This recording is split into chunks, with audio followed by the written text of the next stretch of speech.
Felipe aqui, boa noite. Júlio Miguel Neto, S1 Live, Disfla e Rubro News TV. Felipe, minha pergunta hoje é direcionada para você. Você está há 1 ano e 6 meses, 1 ano e 7 meses no Flamengo. E a gente não pode se cegar que acho que está o momento mais turbulento na sua passagem até aqui. Na última coletiva, na derrota para o Lanús e, consequentemente, na perda do título, você respondeu que a avaliação ao seu trabalho é a imprensa, é o torcedor que tem que avaliar. Você entende, você é um cara inteligente como é, e você tem um privilégio de ser torcedor, ex-jogador multicampeão e treinador multicampeão. Falta, às vezes, um pouco de autocrítica para você? Depois do jogo contra o Lanús, um time que brigou com você até o final, substituições como colocar o Cebolinha na direita. Você treinou isso durante a semana? Você tinha colocado o Cebola no lugar do Lino no intervalo, e depois você tirou ele e colocou na direita. Faltou um pouco ali, talvez, de leitura. Você treinou isso, você assume um erro, porque o torcedor está preocupado com isso. As 2 finais que o Flamengo perdeu esse ano, tanto para Corinthians e também para o Lanús, o torcedor está bronqueado com isso. Isso aí é óbvio. O que o torcedor Felipe Luiz perguntaria para o treinador Felipe Luiz depois desse jogo? E, principalmente, você que se moldou como técnico que é hoje, vitorioso e inteligente, sempre disse que tentava tirar o melhor de cada treinador que você trabalhou. O que o jogador Felipe Luiz perguntaria para o treinador Felipe Luiz após o jogo contra o Lanús? O que você tentou ali para você não cometer, talvez, um erro no domingo? É importante essa autocrítica, às vezes, que o torcedor cobra de você. Você se cobra também? Você tem essa autocrítica? Porque quando você fala que a avaliação depende de nós ou do torcedor, não falta um pouco a sua cobrança em relação a você também? Tuas perguntas sempre são muito, muito difíceis, mas gostei dessa pergunta. Gostei. Muito boa essa pergunta. Eu sou o cara que mais tem autocrítica. O que menos dorme, o que mais se cobra, e talvez a mensagem pós-jogo não conectou. Eu como... esqueci uma parte da tua pergunta agora, que eu estava com isso na cabeça para te falar. Mas, vamos lá, depois do jogo do Lanús, do Cebola, primeiro eu vou explicar do Cebola. O Cebola estava jogando na esquerda. Sim. E faltavam 25 minutos, ou 20 minutos, acho que 15 minutos para acabar o jogo. Nós estávamos empatando o jogo. Então eu coloquei mais um atacante, coloquei 3-5-2 e coloquei o Cebola de ala direito para tentar fazer um gol. E sofremos o pênalti. Então eu fiquei com Bruno e Pedro na frente, com Arrasca e Paquetá, com o Cebola na direita e o Ayrton na esquerda. Isso, Jorginho e Pulgar, 2 zagueiros. Então a gente fazia um 3-5-2.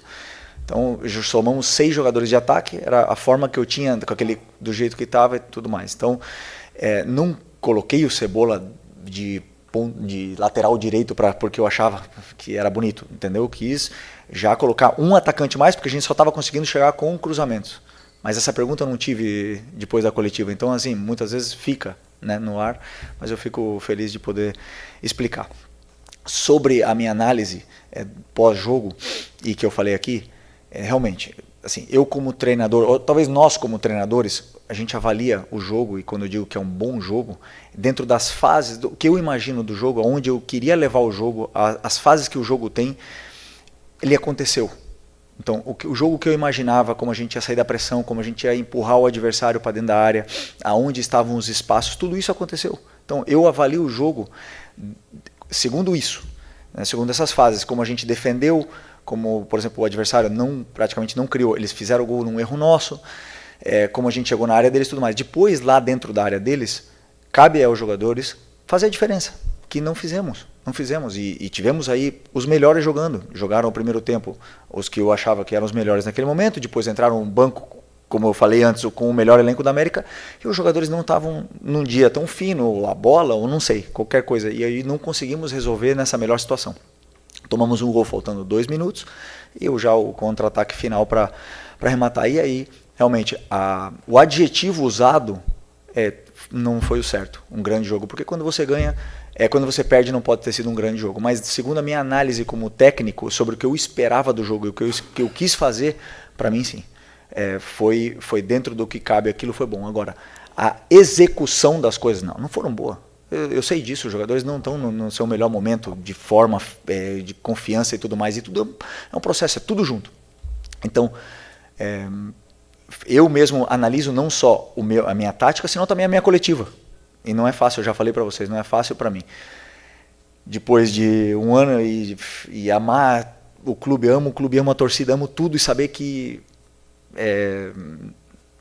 e perdi 2 finais. Para mim é muito difícil chegar aqui frio e falar, e estou trabalhando nisso para tentar melhorar e me conectar com o torcedor, porque eu quero passar essa mensagem. Hoje é mais fácil porque eu ganhei, mas no outro dia para mim não era tão fácil. Eu odeio perder. Tenho muita dificuldade de lidar com a derrota, já falo isso, e sempre foi assim, e não consigo dormir, fico dias amargurando as derrotas e tenho que trabalhar isso em mim.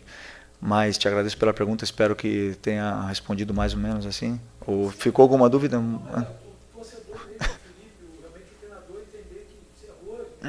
Sim, não. Mas eu erro, não tenho problema nenhum de assumir. Aliás, eu falo perfeitamente que eu sou o responsável. Não tenho problema em assumir. Como eu já disse outras vezes, talvez o treinador, o torcedor, ele goste mais desse perfil de jogador que dá carrinho e tudo mais, que conecta mais. Eu sou um perfil diferente, mas eu conecto com o torcedor de outra forma com ele. Então eu sempre senti essa conexão com o torcedor, sempre senti, independente do que aconteça daqui para frente. Se amanhã eu não estiver aqui, o meu amor, o meu carinho pelo Flamengo sempre vai existir, e acredito que do torcedor para mim também. Agora, a cobrança momentânea, ela tem que existir, sempre teve. Como jogador também fui muito cobrado e muito criticado, com razão, e isso me fez ser melhor. Não tenho dúvida disso, que eu vivi os melhores anos da minha vida aqui. Obrigado. Valeu, pessoal. Boa noite. Valeu.